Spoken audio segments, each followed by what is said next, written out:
Hello students, welcome to physics classes. आज class first year के laws of motion chapter में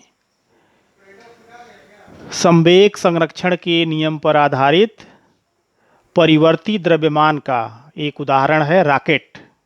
इस rocket propulsion यानी रॉकेट नोदन के बारे में डिटेल पढ़ेंगे। रॉकेट अथवा जेटयान की कार्यविधि संवेग संरक्षण के नियम पर आधारित है। रॉकेट एक परिवर्ती द्रव्यमान का उदाहरण है। परिवर्ती द्रव्यमान से तात्पर्य है कि इसका द्रव्यमान निरंतर बदलता रहता है, अर्थात ईंधन इसका जलता रहता है, जिससे कि इसका जो टोटल द्रव्यमान है वह घटता जाता है। रॉकेट के दहन कक्ष में ईंधन के दहन से उत्पन्न गैसें रॉकेट के पुच्छ में बने छिद्र से तीव्र वेग से बाहर आती हैं, जिससे अत्यधिक संवेग हो जाता है। वेग अधिक होने के कारण m इंटू भी, तो m इंटू भी से संवेग अधिक हो जाता है, जो रॉकेट को आगे की ओर प्राप्त होता है, जिससे रॉकेट आगे की ओर गति करता है। जैसे जैसे रॉकेट ऊपर गति करता है, ईंधन के जलने के कारण इसका द्रव्यमान निरंतर घटता जाता है और रॉकेट का त्वरण और वेग निरंतर बढ़ता जाता है। इसका गणितीय विश्लेषण देखें। Mathematical analysis of rocket propulsion. इसमें आप देख रहे होंगे कि इस फिगर में दिखाया गया है कि रॉकेट की यह पहली पोजीशन है। समय t पर रॉकेट का कुल द्रव्यमान ईंधन के सहित m है और यह यहाँ पर इसका वेग जो है v है। इस स्थिति में इसका dm ईंधन जला और जो गैसेस हैं वह एग्जॉस्ट हुई vg वेलोसिटी से ग्राउंड की तरफ। तो इसका जो टोटल द्रव्यमान होगा m माइनस dm होगा और इस dm मास ईंधन के जलने के कारण इसका वेग dv बढ़ जाएगा, अर्थात इसका जो कुल वेग है यह हो गया v प्लस dv।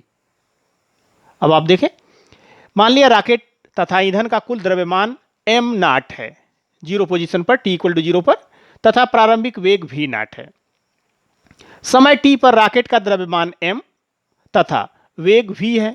यदि रॉकेट में dt समय में dm ईंधन का दहन हो जाता है, जिससे वेग में dv की वृद्धि हो जाती है, तो रॉकेट से निष्कासित गैसों का वेग सपोज कर लीजिए vg है। तो संवेग संरक्षण के नियम से t समय पर रॉकेट का संवेग बराबर t प्लस dt समय पर रॉकेट का संवेग। तो यह t समय पर दिखाया गया है और यह t प्लस dt समय पर दिखाया गया है। तो इसका संवेग क्या हो जाएगा, m इंटू भी equals to t plus dt समय पर मास कितना है m माइनस dm, वेलोसिटी कितनी है v प्लस dv। तो m माइनस dm और वेलोसिटी v प्लस dv। साथ ही साथ dm गैसें जो जली हैं, ईंधन इसका जो जला है वह एग्जॉस्ट हो रही हैं vg वेलोसिटी से। तो dm इंटू माइनस vg इसलिए कि यह रॉकेट के गति के विपरीत दिशा में है, यानी रॉकेट ऊपर की तरफ और इसकी दिशा नीचे की तरफ, इसलिए माइनस vg। अब इसे एक्सपेंड कर दें तो m minus dm into V plus dv और plus dm into minus vg को ब्रेक कर देंगे तो mv plus mdv minus vdm minus dm dv minus vg dm। अब mv और mv यहाँ से कैंसिल हो गया, तो बचेगा mdv minus vdm minus dm dv minus vg dm। अब आप ये देखेंगे कि dm और dv बहुत ही सूक्ष्म राशि है, तो इनका जो प्रोडक्ट होगा वह और भी सूक्ष्म होगा, इसलिए dm इंटू dv को हम 0 के अप्रॉक्सीमेट कर लेते हैं, या इसको कह सकते हैं कि यह उपेक्षणीय है, तो इसे छोड़ देंगे। तो इस तरह से ये वैल्यू हो गई m dv equals to v plus vg into dm। ये बन गया इक्वेशन नंबर 2। यदि रॉकेट से निष्कासित गैसों का रॉकेट के सापेक्ष वेग u है, रॉकेट के सापेक्ष वेग u है मतलब नीचे की तरफ, तो v प्लस vg बराबर माइनस यू। माइनस यू किस लिए, रॉकेट ऊपर की तरफ और जो गैसें हैं वह पीछे उसके विपरीत दिशा में है। तो समीकरण 2 और समीकरण 3 से आप ये देखें M D V equals to V plus V G D M, तो वी प्लस वी जी की जगह पर पुट कर देंगे माइनस यू, तो माइनस यू डी एम, इससे बन जाएगा D V equals to minus U D M by M, equation number 4। अब टोटल वेलोसिटी प्राप्त करने के लिए यहां पर हम इसे इंटीग्रेट करेंगे। तो t बराबर 0 पर मास कितना है, m बराबर m नाट है, वेलोसिटी कितनी है, v इक्वल्स टू v नाट, और समय t पर m बराबर m और v बराबर v। तो अब इसे आप इंटीग्रेट कर दें, तो वेलोसिटी dv पर v नाट से लेकर के v तक और माइनस u द्रव्यमान मास m नाट से लेकर के m तक। तो यह 1 dv हो गया, 1 dv का मतलब हो गया v, तो v पर लिमिट हो जाएगी upper limit v, lower limit v nought, minus ये 1 बाई m है, तो ये लाग का टर्म होगा, तो लाग m, और इसका जो बेस होगा वह एक्सपोनेंशियल यानी नेचुरल लाग होगा, तो माइनस u लाग m और लिमिट अपर लिमिट m और लोअर लिमिट m नाट। अब इसकी वैल्यू रख देंगे, तो v minus v nought upper limit minus lower limit equals to minus u log upper limit minus lower limit, तो log m minus log m nought. यह log m minus लाग n है, तो लाग m अपान n हो जाएगा, log m upon n, तो v equals to v nought minus u log m upon m nought. अब इसे अगर m नाट को ऊपर कर दें और m को नीचे कर दें तो यह इसका उल्टा हो जाएगा, तो यह माइनस में आ जाएगा, जब माइनस में आ जाएगा तो यह वैल्यू हो जाएगी प्लस, तो इसे आप लिख सकते हैं v equals to v nought plus u log base e m nought by m। और यह नेचुरल लाग है, नेचुरल लाग को जब लाग बेस 10 में कन्वर्ट करते हैं तो 2.3016 दैट इज 2.303 से मल्टीप्लाई कर देते हैं, तो यह बेस लाग 10 हो जाता है। तो अब ये फार्मूला हो गया v equals to v nought plus 2.303 u log 10 m nought by m, equation number 6। यदि रॉकेट का प्रारंभिक वेग v नाट 0 है तो रॉकेट का वेग समय t पर कितना होगा, v बराबर 2.303 u लाग 10 बेस 10 और m नाट बाई m। तो यह फार्मूला हो गया समय t पर रॉकेट के वेग के लिए, अर्थात जिस समय रॉकेट का द्रव्यमान कितना है, m है, इस m द्रव्यमान के लिए वेग के लिए यह फार्मूला मिल गया। रॉकेट का अंतिम वेग क्या होगा, जिसे कि हम burnt out speed of rocket कहते हैं। Burnt out speed, burnt out speed means हो गया कि total fuel of rocket will be burn, पूरा का पूरा उसका फ्यूल जल गया, उस स्थिति में उसका अंतिम वेग vb, जिसे कि बर्नट आउट स्पीड vb कहते हैं, और वह मैक्सिमम होगा, तथा ईंधन रहित रॉकेट का द्रव्यमान mr, r stands for rocket, जब पूरा ईंधन जल गया तो बचेगा जो द्रव्यमान सिर्फ रॉकेट का होगा, तो इसे हम लिखेंगे mr। तो रॉकेट का अंतिम वेग क्या होगा, vb equals to v nought plus 2.303 u log 10 m नाट, और जो मास m था ईंधन के साथ वह हो गया अब mr। तो यह मैक्सिमम के लिए होगा।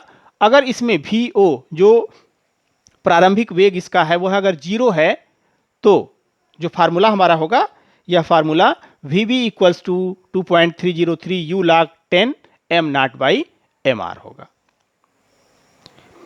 रॉकेट का प्रणोद, thrust of rocket means rocket के ऊपर जो निष्कासित गैसें हैं वह जो बल लगाती हैं उसे उसका प्रणोद कहते हैं। तो प्रणोद क्या हो गया, एक तरह से बल हो गया। अब आप देखें कि dv equals to minus U D M by M, ये वैल्यू मिली थी, तो इससे अगर m मल्टीप्लाई कर दें तो m dv equals to minus U D M और m dv बाई dt, यानी हम इन दोनों को दोनों साइड में dt से डिवाइड कर दें तो m dv by dt equals to minus U D M by dt। dv by dt rate of change of velocity is acceleration, तो ये हो गया a, तो m इंटू ए, और यह किसके बराबर होगा, f के बराबर होगा। तो अतः रॉकेट से निष्कासित गैसों द्वारा रॉकेट पर जो लगाया गया बल F है, यह कितना हो जाएगा यहां से, अब F ये पूरी वैल्यू हो गई F equals to minus U D M by D T, minus U D M by D T. अब यहां पर माइनस साइन क्या दिखाता है, माइनस साइन यहां पर दर्शाता है कि रॉकेट पर लगने वाला प्रतिरोध निष्कासित गैसों के विपरीत दिशा में होगा, अर्थात गैसें निष्कासित हो रही हैं नीचे की ओर, तो प्रतिरोध किधर होगा, ऊपर की ओर होगा। अब देखें, निष्कासित गैसों का वेग u तथा ईंधन के दहन की दर dm बाई dt बहुत अधिक होने के कारण रॉकेट की गति पर गुरुत्व के प्रभाव को नगण्य मान लिया जाता है। मतलब कि जी के प्रभाव को वहां पर नगण्य मान लिया जाता है।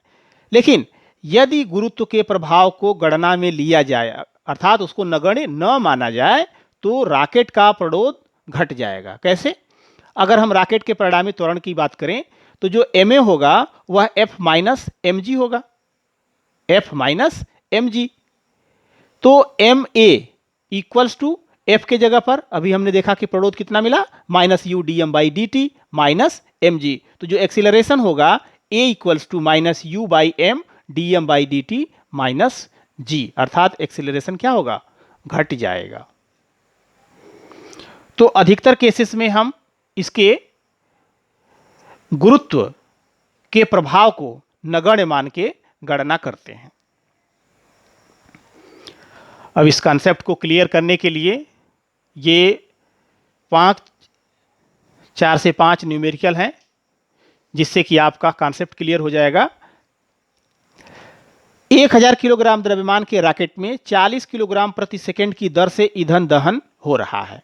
रॉकेट से निष्कासित गैसें 5 × 10⁴ मीटर पर सेकंड के वेग से बाहर आती हैं। रॉकेट पर कार्यरत प्रतिरोध का मान ज्ञात कीजिए।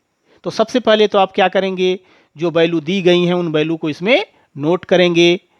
तो रॉकेट का द्रव्यमान कितना है, 1000 किलोग्राम, और जो ईंधन बर्न हो रहा है 40 किलोग्राम पर सेकेंड, मतलब कि dm बाई dt, तो dm बाई dt है 40 किलोग्राम पर सेकेंड।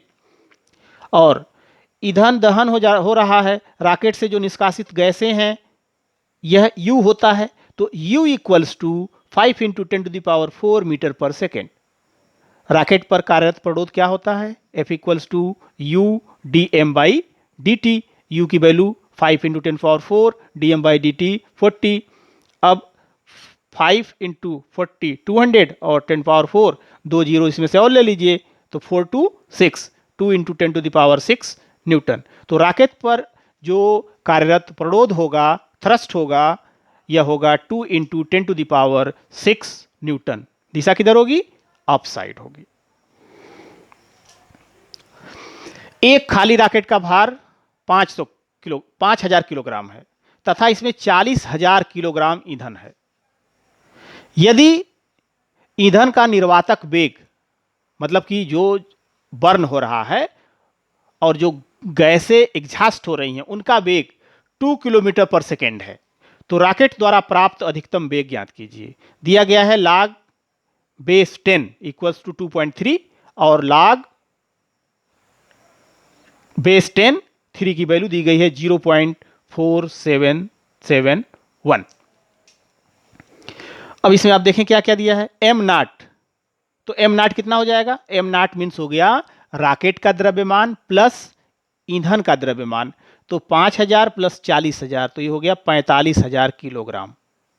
रॉकेट का द्रव्यमान सिर्फ कितना है, mr, तो mr इक्वल्स टू 5000 किलोग्राम।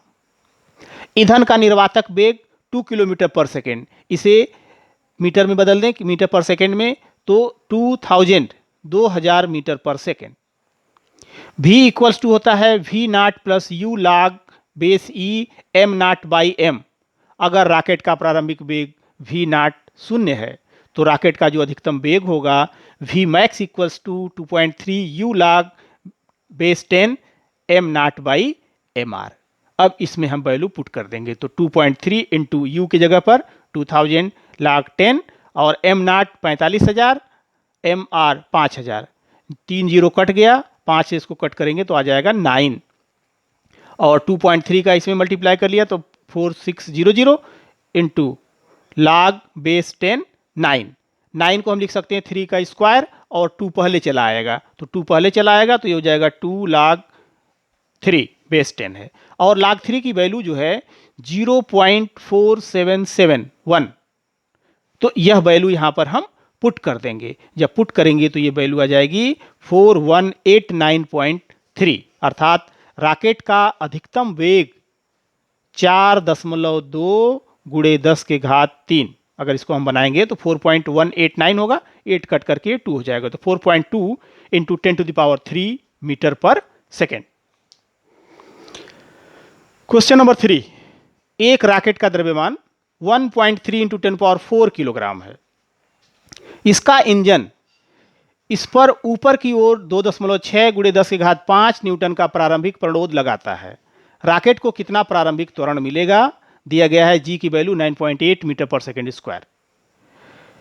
तो रॉकेट पर जो ऊपर की ओर लगने वाला बल है, परिणामी बल है, वह है F माइनस एम जी, और किसके बराबर होगा? m इंटू ए के। तो F minus M G equals to M A, तो F equals to M times G plus A, तो G plus A equals to F by M. F की value दी गई है 2.6 10⁵ और m की वैल्यू है 1.3 इंटू 10⁴। अब आप जो है 10⁴ से इसको कट करेंगे तो पावर 5 कट जाएगा, 13 दूना 26, 2 और यहां से 10, तो 2 दहा में 20। अब g प्लस ए, जी की वैल्यू 9.8 और a की वैल्यू आपको फाइंड करनी है, तो इक्वल्स टू 20, तो a equals to 20 minus 9.8 that is 10.2 metre per second square. तो रॉकेट को 10.2 मीटर पर सेकेंड स्क्वायर का प्रारंभिक त्वरण मिलेगा। तो इस तरह से हम त्वरण की वैल्यू यहां पर हम ज्ञात कर सकते हैं कि कितने त्वरण से वह ऊपर की तरफ जा रहा। क्वेश्चन नंबर 4, 4000 किलोग्राम द्रव्यमान का एक रॉकेट छूटने के लिए तैयार है। छूटने के लिए तैयार है मतलब अभी उड़ा नहीं है। यदि गैसों के निष्कासन की चाल 1000 मीटर पर सेकेंड है तो गुरुत्वाकर्षण बल को संतुलित करने के लिए रॉकेट से प्रति सेकेंड कितना द्रव्यमान निकलता है? जी की वैल्यू दी गई है 10 मीटर पर सेकेंड स्क्वायर। तो सबसे पहले आप क्या करेंगे? सबसे पहले तो आप इसमें नोट करेंगे कि क्या क्या दिया गया है। तो रॉकेट का द्रव्यमान mr 4000 किलोग्राम, गैसों के निष्कासन की चाल u 1000 metre per second. Rocket छूटने के लिए तैयार है लेकिन अभी उड़ा नहीं है, तो जो परिणामी प्रणोद होगा F वह क्या होगा? 0 होगा। और प्रणोद के लिए फार्मूला क्या होता है?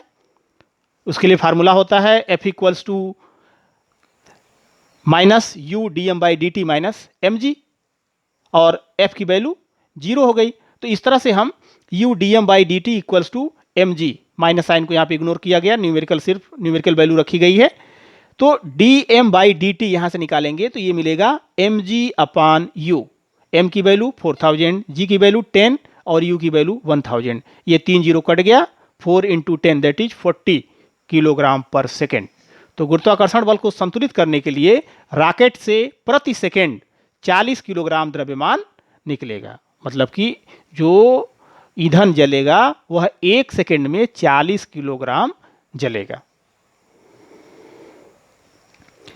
यदि रॉकेट से गैसों के निष्कासन की चाल 2 किलोमीटर प्रति सेकेंड हो तो रॉकेट को पृथ्वी से पलायन करने के लिए 11.2 किलोमीटर प्रति सेकेंड के वेग से प्रक्षेपित करने के लिए m नॉट बाई m अर्थात रॉकेट के प्रारंभिक द्रव्यमान तथा अंतिम द्रव्यमान का अनुपात क्या होगा?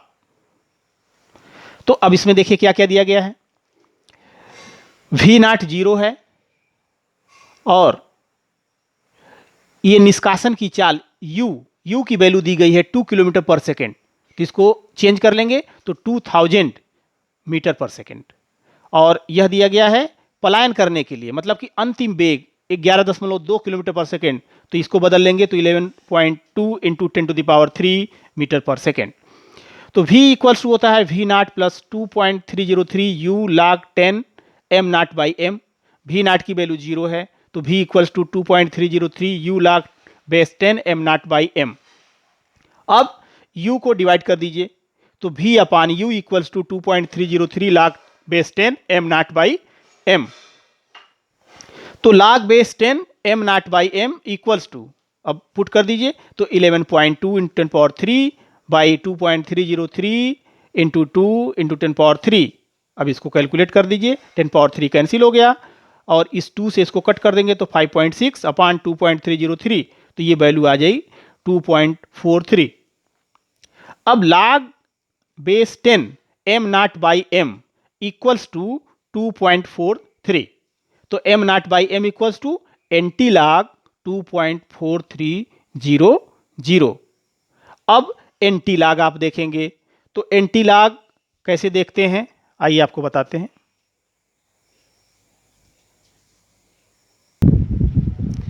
अब आप इस एंटी log टेबल में देखेंगे तो आपको देखना है 2.43 का देखना है, तो दशमलव के बाद के चारों अंकों का देखा जाता है। तो हम उसमें देखेंगे 0.43, तो 0.43 में आप ये देखिए कि यहाँ पर 0.43 के पास ये क्या लिखा हुआ है, देख रहे होंगे, ये लिखा हुआ है 2692, 43 के सामने यानी 0.43 के सामने और 0 के नीचे, ये जीरो जो लाइन है इस जीरो लाइन के नीचे, तो जीरो लाइन के नीचे आपने ये देखा तो ये वैल्यू मिल गई 2692, ये वैल्यू मिल गई। अब आप जो है तो ये 2692 हो गया। अब इसका रूल क्या होता है, दशमलव के पहले 2 लिखा हुआ है तो इसका मतलब हो गया कि 2 + 1 अर्थात एक डिजिट और बढ़ा करके, तो 3 डिजिट के बाद डेसिमल लगा देंगे तो 1 2 3 डेसिमल लगा देंगे तो 269.2 अर्थात m नॉट बाई m की वैल्यू हो गई 269.2। तो इसमें 11.2 किलोमीटर पर सेकेंड के वेग से प्रक्षेपित करने के लिए m नॉट बाई m का जो मान होगा अर्थात प्रारंभिक द्रव्यमान और अंतिम द्रव्यमान का जो अनुपात होगा वह 269.2 होना चाहिए।